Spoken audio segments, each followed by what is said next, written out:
మనం ఏదైనా పోటీలలో గెలిచినామంటే ఖచ్చితంగా పథకాలు ఇస్తారు. ఇక దేశం తరపున ఆడే ఆటగాళ్ళు గెలిస్తేనైతే వాళ్ళకు పథకాలతో నట్టుగా ప్రైజ్ మనీ కూడా గట్టిగానే ఇస్తారు. మొన్నట్ల మహిళల అండర్-19 వరల్డ్ కప్ పోటీల బ్రహ్మాండంగా ఆడిన గొంగడి త్రిషకు మన సీఎం రేవంత్ అన్న ఇంటికి పిలిచి మరి ₹1 చెక్కు చేతిలో పెట్టిండు కదా. ఇక ఇప్పుడు టీమిండియా క్రికెటర్లకు సుతం బీసీసీఐ పెద్ద గిఫ్టే ఇచ్చింది. మరి అదేందో మీరే చూడుర్రి.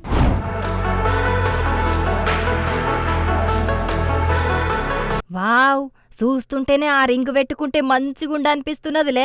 అవు మరి అంత బ్రహ్మాండంగా ఉన్నాయి ఈ ఉంగరాలు. పోయినేడు వెస్టిండీస్ లో జరిగిన T20 వరల్డ్ కప్ ను టీమిండియా గెలుచుకున్నది కదా. ఇక అప్పట్లో దేశమంతా ధూమ్ ధామ్ గా సంబరాలు కూడా చేసుకున్నారు. ఆయాల వరల్డ్ కప్ లో పాల్గొన్న ఆటగాళ్ళందరికీ కలిపి బీసీసీఐ 125 కోట్ల ప్రైజ్ మనీ ఇచ్చింది. దాంతో నట్టుగా ఇప్పుడు ఆటగాళ్ళందరికీ ఎప్పటికీ యాదుకుండేటట్టు విలువైన డైమండ్ రింగ్స్ ను కూడా ఇచ్చింది. దీనికోసం ప్రత్యేకంగా ఓ కార్యక్రమం ఏర్పాటు చేసి మరి ఆటగాళ్ళందరినీ గౌరవించింది బీసీసీఐ. ఇక వజ్రాలు పొదిగిన ఉంగరాలకు సంబంధించిన వీడియోను ఇప్పుడు బీసీసీఐ బయట పెట్టేటాళ్లకు క్రికెట్ అభిమానులంతా మస్తు ఖుషి అవుతున్నారు. ఆటగాళ్ల కష్టానికి మంచి గుర్తింపే దక్కిందనుకుంటా ఆటగాళ్ల కంటే ఎక్కువ అభిమానులే సంబరపడుతున్నారు. కానీ చిన్న వరల్డ్ కప్ గెలిస్తేనే ఆటగాళ్లకు పెద్ద మొత్తంలోనే పైసలతో నట్టుగా గిఫ్టులు ఇచ్చింది. అదే అసలు వరల్డ్ కప్ గెలిచుంటే కథ వేరే తీరు ఉండని కొందరంటుంటే క్రికెట్ ను ఇట్లా ఆదరిస్తున్నారు కాబట్టి చాలా మంది క్రికెట్ ఆడుతున్నారు. క్రికెట్ లెక్కనే వేరే ఆటలను కూడా ప్రోత్సహిస్తే మన దేశం కెంచి రాబోయే రోజుల్లో ఒలింపిక్స్ ల పథకాలు కొట్టేటోళ్లు తయారైతారని అంటున్నారు క్రీడలంటే ఇష్టం ఉన్నోళ్లు. మరి క్రీడాభిమానుల కోరికను మన్నించి రాబోయే రోజుల్లో